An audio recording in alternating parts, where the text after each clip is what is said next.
All right, this is Emily Kelm.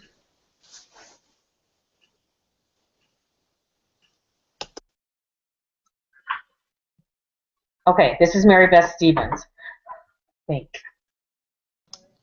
I'm Chelsea Chapman.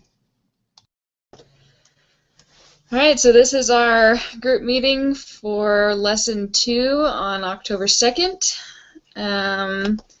The first question we were supposed to think about before we watched the video was what threats to children and families did Elder Holland mention? And then it continues, how has Babylon influenced the development of the threat to children and families that you have chosen to address?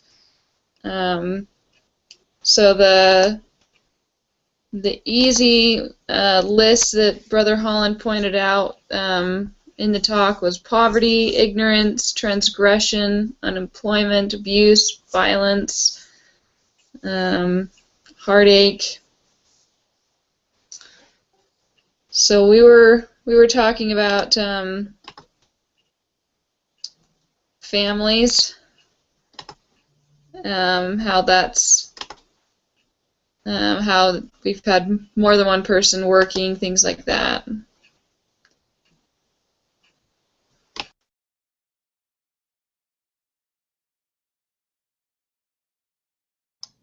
Okay, I guess I'll say something. So yeah, some of the threats. One thing that I've noticed just a lot lately is, well, the one that he mentions is low or no standards of dress. And I used to live in Arizona, and it's really hot there, and hardly, I mean, they just wear tank tops and short shorts all the time. They basically wear the least amount of clothing as possible. And they think it's acceptable, and most of the world thinks it's acceptable. And so that was just one thing that stood out to me when I was listening to Elder Holland's talk. So, yeah, just wanted to share that. I guess we'll go ahead and sort of recap. Before we had our technical difficulties, we were talking about we both have had experiences with sorry, that's my baby, he's getting grumpy. Where you know, both the wife and the husband are working, and so you have problems where it disintegrates the family.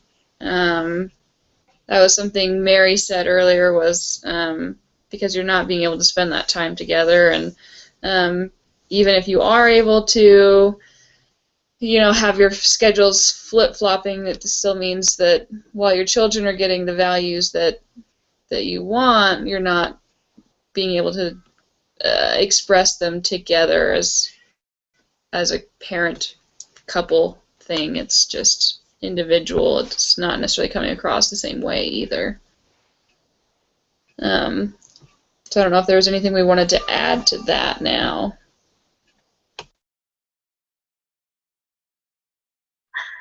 Well, I don't want to come across hard on working mothers, because I started working.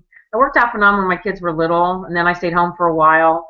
And then when my youngest was in kindergarten, I started to work at the school he went to.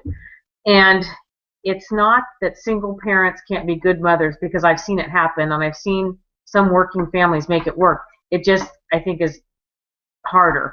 You got to put more effort into making those family bond times. You know, I'll sacrifice some of me time so we can be together as a family, as opposed to I work, I need my me time, and the kid's the third, fourth one on the list. It can be done. It's just, I think, 10 times as hard. Well, not 10, maybe twice.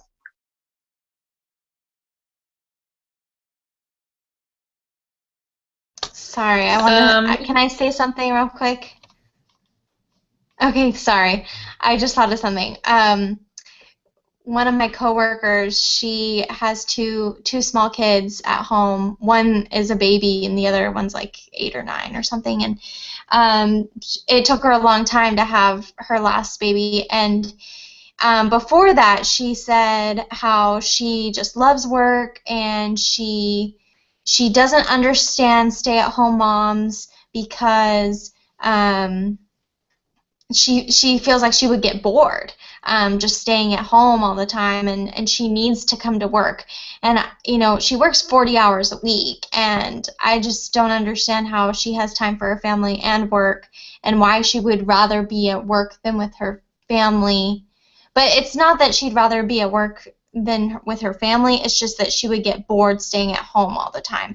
But since having her little one, she's realized that she wishes she had a little more time at home with them, and so she's actually starting to cut back. And I'd like to say that I think that's partly my influence, because I'm constantly telling them how much I can't wait to start a family and be a stay-at-home mom and really just spend time with my family, because that's the most important thing. So people do listen to what you say, so always stand up for what you believe in when it comes to the family.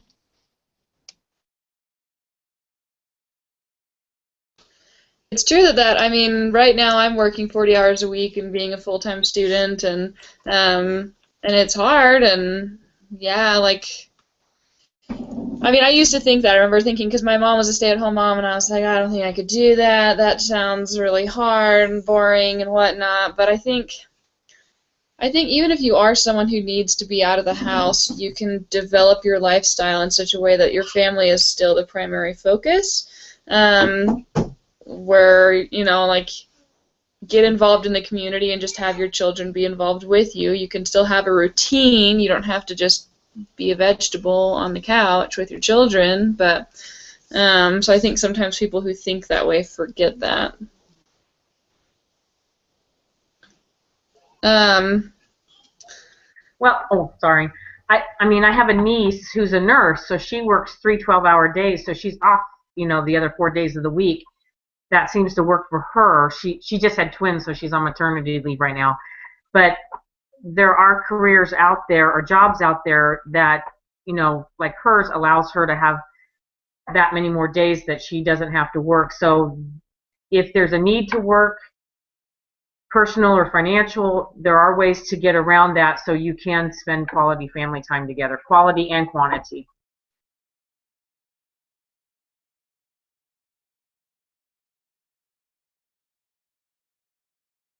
Does anybody want to talk about the next half of that question of, like, how, I know we probably want to, like, hit up what we chose as our threat, but kind of talk about how the concept of Babylon is influencing that threat.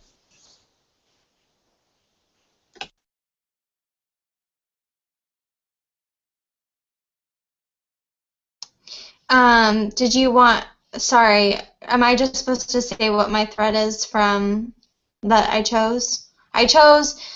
Yeah. Okay, I chose the threat. There's divorce everywhere and marriages are crumbling. And just, again, I have a coworker. She's going through a divorce right now. She was only married for a month tops. I mean, and she has 2 little ones, and she's never been married before, and she just had a really bad experience with it, and she's religious, she's a Christian, but she's really struggling with it, and so I've kind of been able to open my mouth a little bit, but it's hard to know what to say, because of the things she tells me. It's very one-sided. I don't know his side of the story, obviously. But from what she tells me, I'm like, yeah, you want to get out of that marriage. But it's just sad to see that so many people are either just giving up too quickly on marriage, or they get married for the wrong reasons, or not, maybe not the wrong reasons, but they're not getting married with all the facts beforehand, like the commitment behind it, and just knowing the commitment that you're making. And so I think, like, with this, how has Babylon influenced the development? I mean, Babylon, I guess that's just society. I mean, everywhere in the media we see, like, oh yeah, like, you don't like them, divorce them. Like, no big deal, except it is a big deal because it destroys families and relationships, and it hurts people's feelings, and it can be very time consuming and costly, and there's just a lot of really bad things that go along with divorce. But at the same time, there are cases where divorce is necessary, and I understand that, but my main goal is to help, eliminate that as much as possible. So, yeah. So are you thinking of going into something like marriage and family therapy related, or? Um, Not really. I just want to be a stay-at-home mom. Yay! But I do want to have a voice, and I can do my part. And if I do need to work in the future, then I'd like to mainly focus on strengthening marriages. Maybe not so much the divorce part of it, and not so much the therapy part of it, but just how you can strengthen marriage, like by dating your husband and, saying nice things to them, like just really basic things like that. So, yeah. Mine, I was talking about, for my threat, my primary focus was just how the society that we have right now is really pushing that it's okay to have same gender attraction, things like that, and so I got labeled under chastity, which I don't know that I necessarily agree with or not, because the church hasn't said it's a chastity issue to have same gender attraction. It's just if you're acting on it, then it is. But because even just I don't know, even if you're not acting on it, if you're focusing on it enough, you're not going to be focusing on the possibilities of living in a way that you could develop family or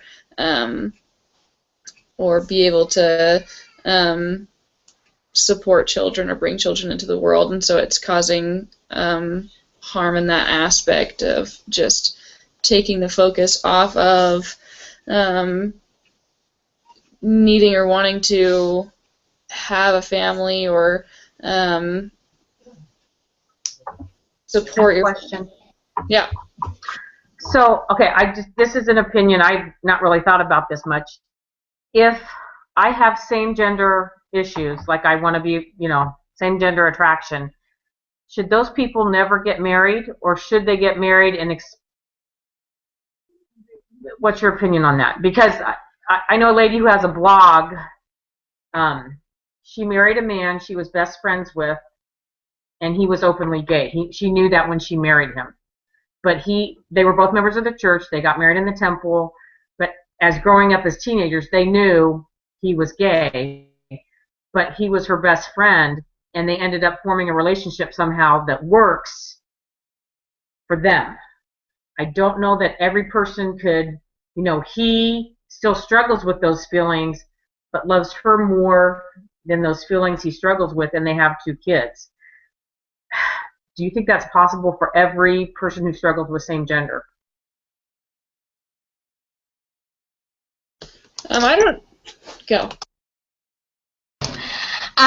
That's a really hard. That's a really hard question. Obviously, everybody's different, but I think that if they understand the doctrine and they understand the importance of families and how family is central to Heavenly Father's plan, that includes marriage and kids, then I think if they had a testimony of that, regardless if they struggle with same-sex attraction, I think that they would be able to do similar to what you just said. They that works for them. They have a strong friendship, and they were still able to marry and have kids. And even though he still struggles with that, he recognizes that that we don't the church doesn't support that, and that's not part of the gospel. And that is the temptation he faces, and that is, you know, his challenge every day. But he's striving to overcome that, and what he's doing is a righteous thing. It's a righteous desire, and so as long as the intent is there, I think that anyone can do that.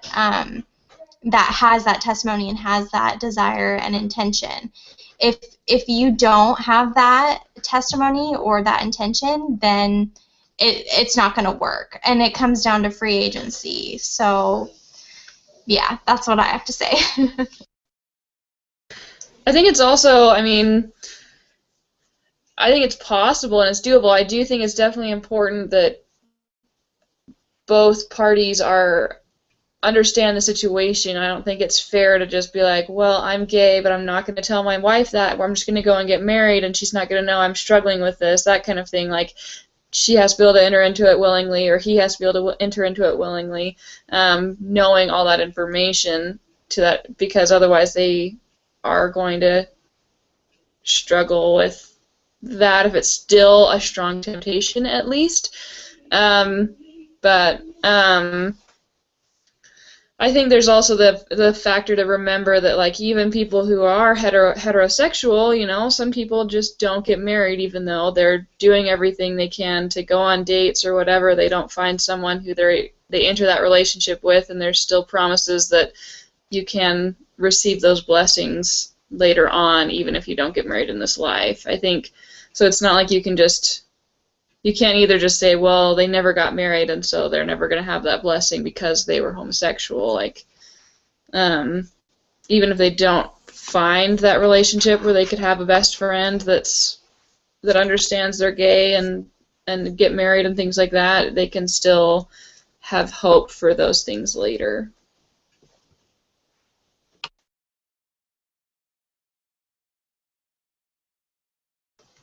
Mary, what was your threat? Well, I started out in pornography, but then she put me in media. Don't ask. And the things that I'm working on my paper, which I have started it, it's halfway done, are things like, you know, you don't have to go to the porn or liquor store and buy porn. You don't have to go to see an X-rated movie to have that influence in your home. And I didn't even take it just strictly for, like, you know, X-rated or R-rated movies. There's some of the research and articles that I found were also dealing with violence and how that affects you spiritually. To see all that violence, whether that makes you violent or not, is not the point. Seeing all that violence doesn't invite the spirit, and he can't dwell with you when you're viewing certain things, whether it's porn or violence. The spirit can't be with you, and how that affects you spiritually as well as physically in life.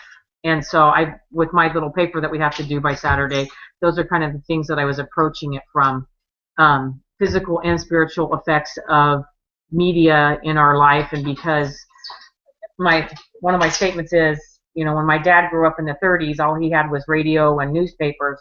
Now I have TV, internet, a phone that gets the internet. I have texting. I have all these things available to me that I have instant news and information about what's going on in the world.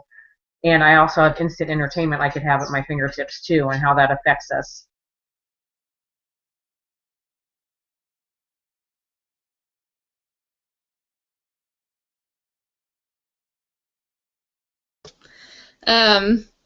Sometimes I forget that my microphone is muted. Yeah, I mean, it is definitely, I mean, when you think about how Babylon has influenced that development, it's not even just the concept of Babylon, but just, yeah, I mean, technology has increased, and it's not taboo anymore necessarily to go look at pornography or things like that. All of a sudden it's expected. But. Well, I just had a short conversation with somebody at work today, and they're like, what do you mean porn affects the family? And I was like, I sat there looking at him. I'm like, are you kidding? And I started listing all this stuff, and he kind of rolled his eyes at me, and I'm like, and he lives with his girlfriend and their 4 kids, and he's like, I go, does she let you keep porn in the house with those little kids? He goes, I wouldn't keep porn in the house. I have 3 daughters. And I'm like, the kind of twisted, like, he didn't come out and say it, like he looked at it, but I asked him, I go, how would you feel if your 9-year-old, because his kids are all elementary except he's got the boys in junior high. I go, how would you feel about your daughter being one of those girls? He goes, well, I don't want to talk about that. And I'm like, hey, that's somebody's daughter, okay? And he's like, well, that's wrong. And I'm like, it's like you say, the twisted viewpoint of the world, like, well, it's okay for me, but I don't want my daughter to be that. And I'm like, it was an interesting conversation I had with him today.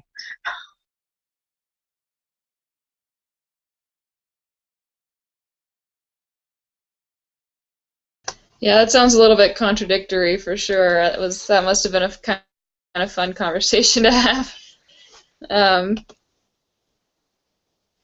Well, we can go ahead and move on to the next question. It's asking, how does Elder Holland's description of Babylon and Israel coincide with defending the doctrine of the family in these latter days? I think just the first thing that came to my mind is, I mean, he brought up all those things that are issues, and it's not like those are going to cease to be issues or anything like that. And many of them were issues back in the time of Babylon, but we still have to deal with them. And when we're defending the doctrine of the family, we have to be able to say, no matter what struggles you're facing, it's still important to protect the family and your relationships in that. Well, the comment I have underlined in my notes here is, he said, don't just flee from Babylon, but attack it. And in the classes, this class and one of my other classes about defending family, standing up for marriage, you know, I never thought that, well, I always just thought personally, well, my example is enough. But I think in the day that we're in now, just being an example may not always be enough, that we have to be more vocal about what's going on. I mean, I know we did Prop 8 here in California, and there were some members of the church that were like, well, I don't see the big issue if they get married. How is that hurting me? Because we went door to door. We paired up like missionaries. We passed out flyers. We got signatures. I mean, it was a big deal at least in my stake. They asked us to do that. And before, politically, the church normally doesn't take stands, but because of the situation, we were asked to do this. And some members were kind of reluctant because they didn't see the big issue about it. And because we had 2 different rounds. We did one proposition, then we did another proposition. But anyways, it was interesting to hear the comments even from the church members of the varying degrees of what they felt was important or how that would really affect marriage or, society. Can I say something? One thing, well, I've been wanting to share this quote, like, ever since we started. Elder Holland says, this church can never dumb down its doctrine in response to social goodwill or political expediency or any other reason.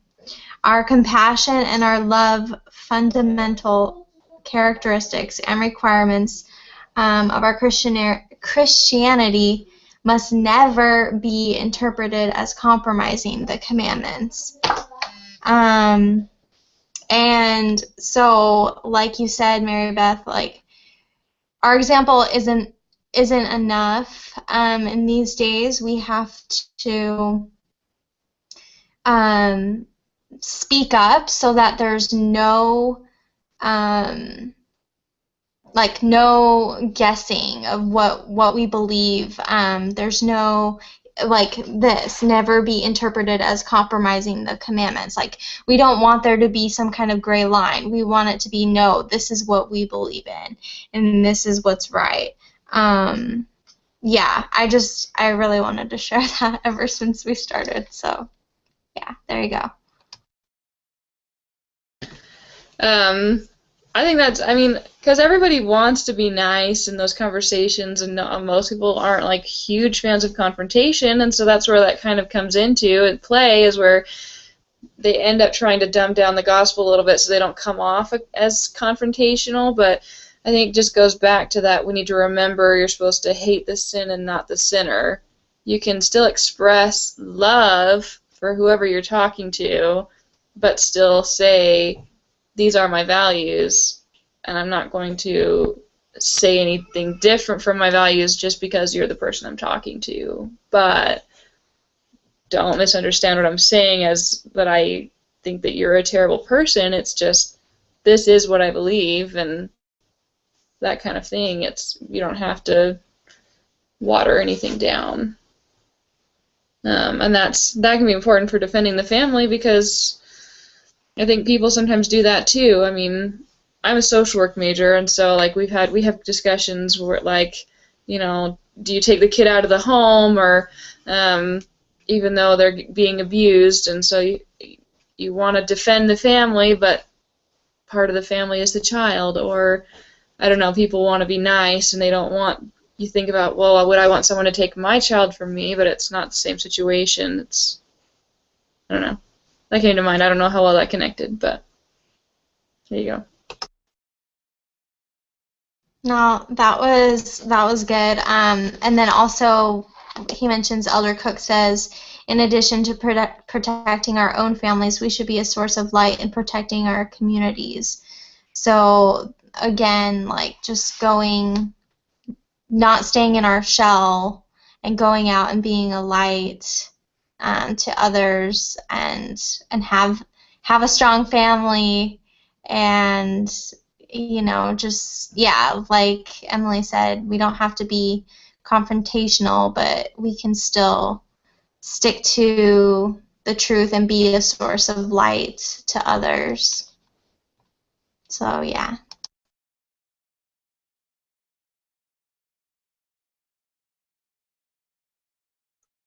My 16-year-old son's crawling on the floor, so you can't see him anymore. Plus, I think the missionaries are here. The missionaries live at my house.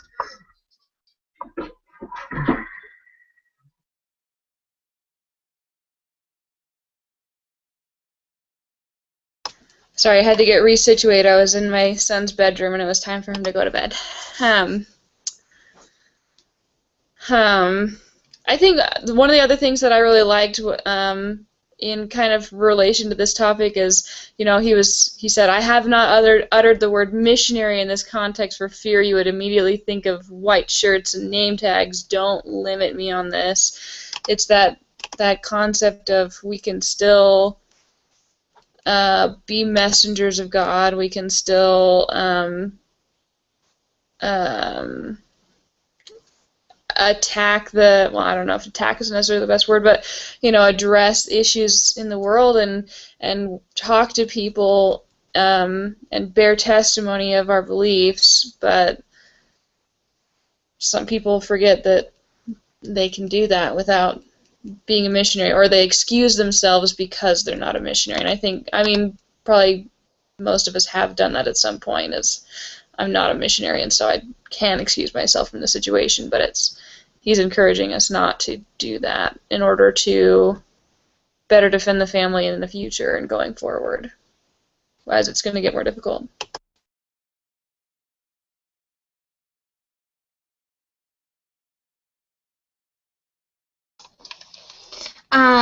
Can we talk about the video of in the restaurant? Because I was kind of, I don't know how I was feeling. Like, I was really happy that all those people spoke up because they overheard, and they're saying like, oh, we still love whoever we know that's gay. We just love them. We love them. We love them. And that was like the main thing they kept saying over and over. But I wanted to go back to like what the older couple said in the beginning, and like, have him get help, like, especially if it's going to cause, contention in the family.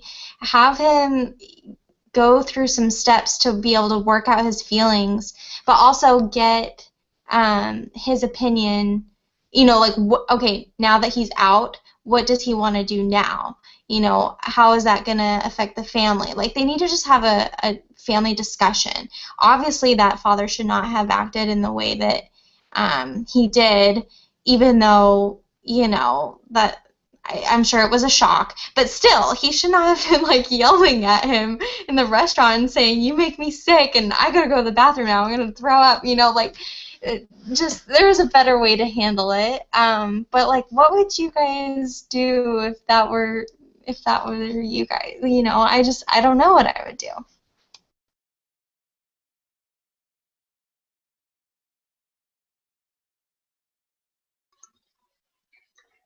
I'm going to try not to cry.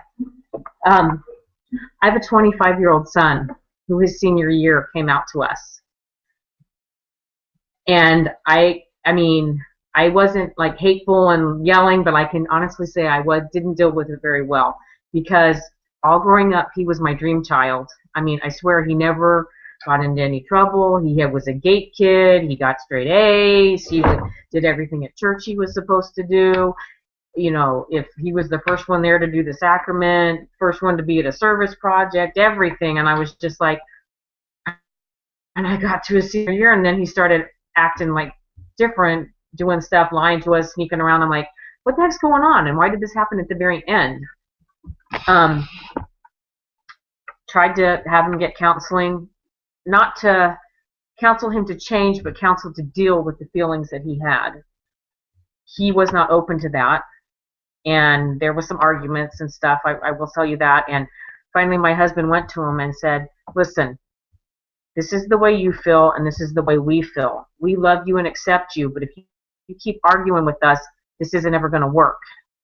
So we both came to the agreement to disagree, but I had to learn to love the son that I had now. I don't know if that makes sense, because the son I thought I had or was going to have, go on the mission and do all, wasn't there anymore, and had to go through a sense of almost grieving, I guess.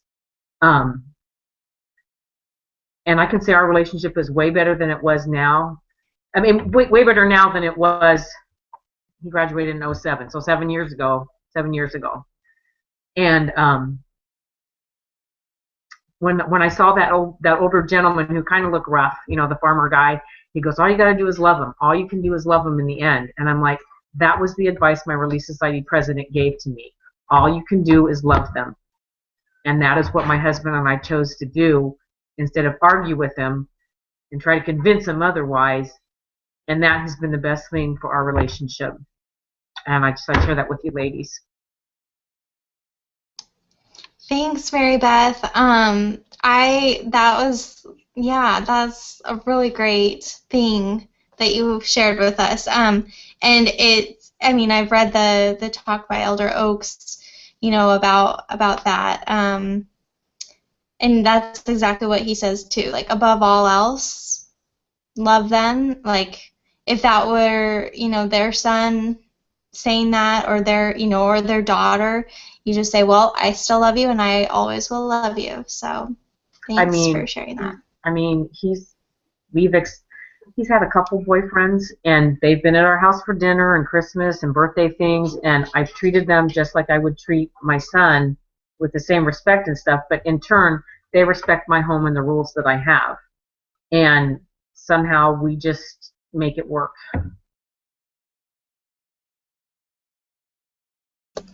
Yeah, definitely. Thank you for sharing that. I think that is one of the big things. I have a brother who, and there's a huge gap, so I don't know any of the details of what happened or anything, but all I'm really aware of is he decided not to be Mormon, and I think my parents and he kind of had tiffs about that in and of itself, and I think because of that, he went for a long time feeling like the black sheep in the family, and no one wanted to talk to him, and he'd been booted out, and so he didn't talk to anybody for years, and obviously, that's not what my parents wanted, and so it is important to be able to have that aspect of, we still love you. I do think, it's unfair to be like, when you just find out something like that, where, all of your hopes and dreams have to change to expect someone not to react in a bad way. Like, people aren't going to react perfectly because we're all human and things like that, and Um, what came to my mind first was like Jesus in the temple when they were selling stuff and it, um, not doing things that needed to happen in the temple, and he was angry, and people go, well, Jesus can't be angry because to be angry is a sin, but it was righteous anger. And so, like, there is a place for that righteous anger, and so long as you can have that outpouring of love afterwards, it's meant to be there, and that's fine. We can still have those discussions with people that are educational and things like that, where we're expressing our feelings, and maybe it's not oops, because we're upset or whatever, but things like that.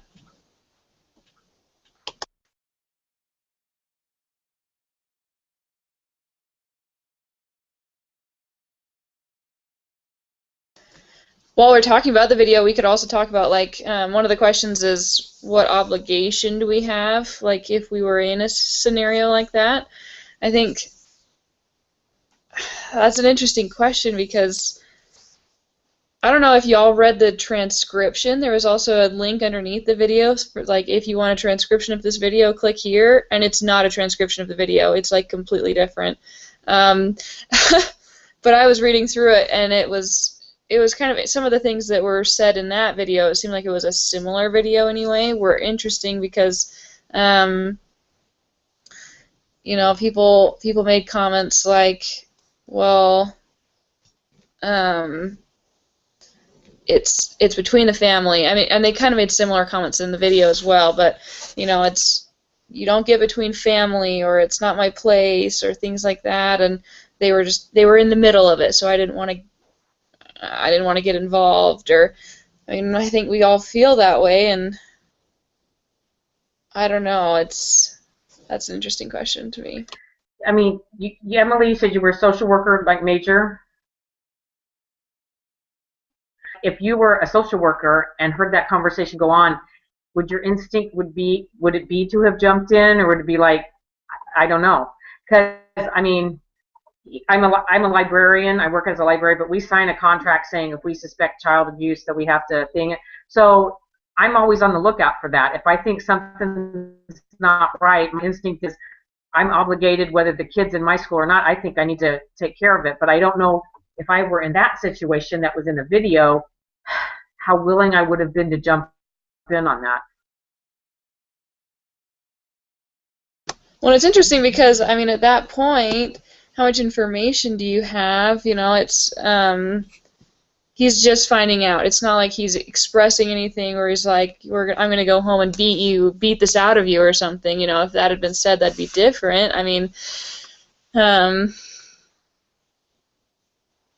don't know that I don't feel like I agree with the people who said it's not my place. Like, to a certain extent, and I'm starting to mix what was in, I can't remember what was in the video and what was in the transcription that I read, but there was a thing where it was saying, the dad was talking to someone in the restaurant and was saying, this is unfair to me. He's doing this to me, and the woman just responded, what do you mean it's unfair to you? Like, do you see what you're doing to him in this restaurant? You're saying all these things, and you're making this huge spectacle out of it. You're making this a bad situation for your son. Your responsibility is to love him. And he was like, well, what about me? Like, he's hurting the family. And she's like, but you're hurting him. There's that responsibility on parents, I think, to be more of an advocate for their children than children are to be an advocate for their parents, at least at that age anyway. But I think it's fair to interject in a conversation like that and simply say, I don't know, just the concept of maybe you need time to think about this and continue this conversation in a way where you can both be more understanding of each other's perspectives, if nothing else. I feel like that would be what would help me anyway, is Because it's not like I don't agree with the people who are just like, go home, do this in private, whatever. I mean, I don't want to see it, and therefore it's inappropriate. Like, that's not helpful to say. Maybe it's true, but it's not helpful for them. And if you're going to interject, I feel like you should be doing it with love and the intention to help in their relationship. All I have to say on that is Elder Holland says, well, he says some issues and laws have eternal consequences. That goes for anything, any of the threats that he talked about. But he says, show compassion, but be loyal to the commandments. So, again, just love, like kind of what Mary Beth said, you have that understanding that there's love there, and you're still going to treat them with respect, but they need to respect you in return and understand that you're going to be loyal to the commandments, and you're going to stick with your values and what you believe, and yeah, that's all. So I think that's a good segue into the question just before this. That's what characters and attributes did Elder Holland expound on that will make us more effective family advocates? That like things like showing compassion and being loyal to the commandments. I think I know when you were Kara pointed out in the thing that she posted, the don't just close the door on your beliefs. We have to, some of the characteristics we have to have is, being able to endure to the end and showing our religion on our sleeve in any time or situation.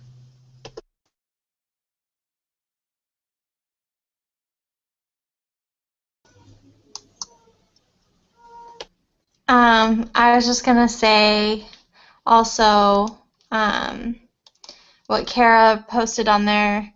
The last characteristic she listed was live your life to reflect your love of Jesus Christ. And that's all encompassing. I mean, that really just, if you're living your life in a way that shows that you're a disciple of Christ and you have the compassion and you have the love, just in everything that we do, then people will see that, and it kind of goes along with, setting the example. But ultimately, like, we're here to become like Christ. We're here to progress toward perfection. So as long as we're doing that and everything else that we talked about, then we'll be on the right path to defending the family.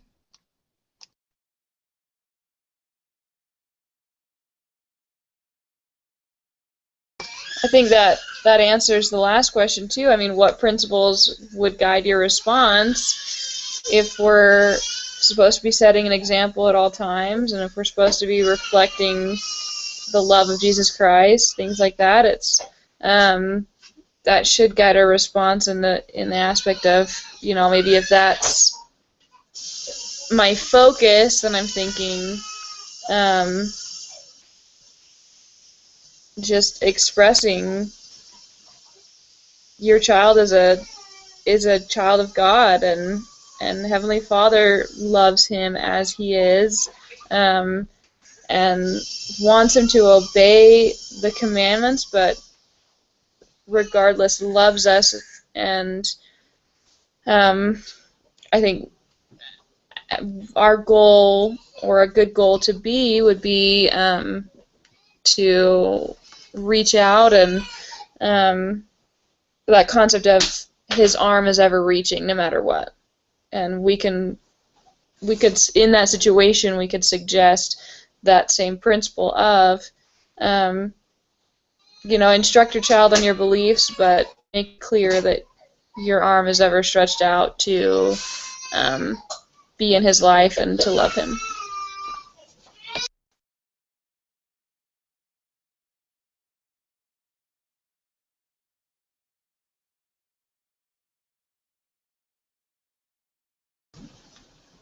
Does anybody else have anything they want to add?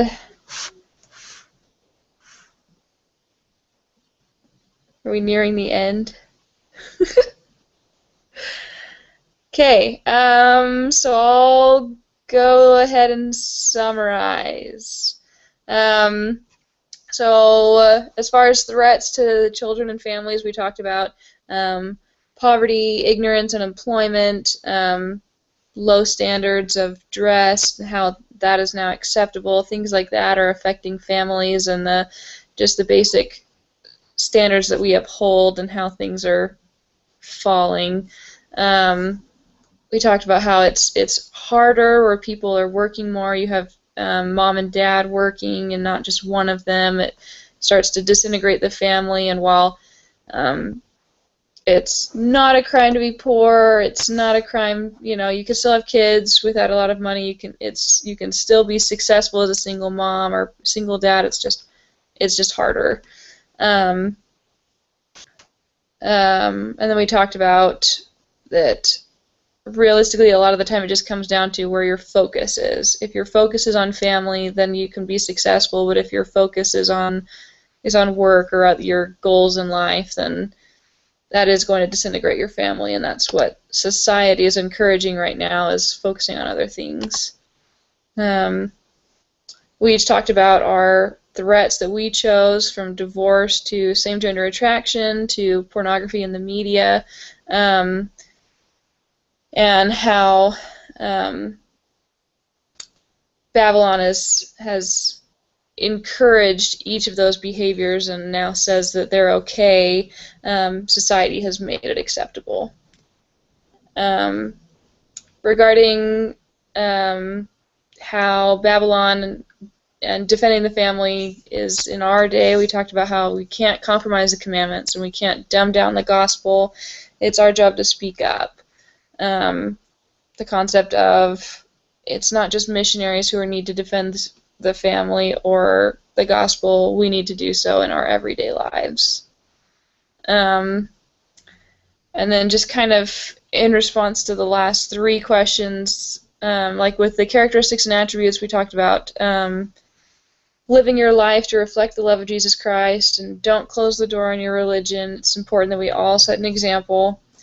And with the video, the scenario, he said, it's important that we love people in that situation, but don't forget to find out what they want to do. Have a family discussion. We talked about some personal experiences in those situations and how it was hard, but we've made it work and we've continued to love them, but we had to, the process of perhaps grieving from what you thought you knew of that person to transitioning to a new relationship. And how showing compassion and being loyal to the commandments can help guide our response. Going back to the attributes, reflecting the love of Jesus Christ and setting an example can help us encourage perhaps a parent in that situation to guide that discussion in a more healthy way, perhaps. So that is the end of my summation and the end.